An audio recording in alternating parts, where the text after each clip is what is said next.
Եվ այսպես թողարկումը սկսենք լավ լուրով։ Ադրբեջանից Հայաստան է վերադարձել 4 գերի։ Նորությունն առաջինը Նիկոլ Փաշինյանն է հայտնել գրելով, թե Գևորգ Սուջյանին, Դավիթ Դավթյանին,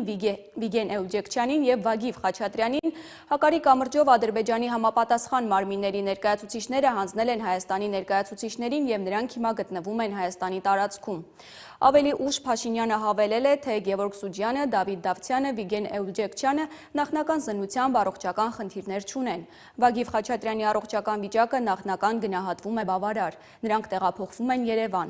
Ազգային անվտանգության ծառայությունից էլ մեկնաբանել են, թե գործընթացն իրականացվել է որպես Հայաստանի եւ Ադրբեջանի միջև հաստատված խաղաղության գործնական արդյունք։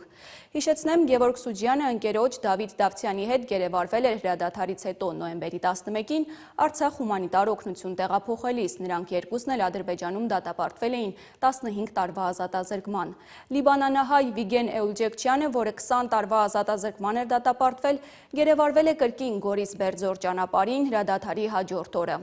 Վագիվ Խաչատրյանին ադրբեջանցիները գերի էին վերցրել 2023-ի հուլիսի 29-ին Հակարիի կամրջից, Կարմիր խաչի ուղեկցությամբ շրջափակված Արցախից Հայաստան տեղափոխվելիս։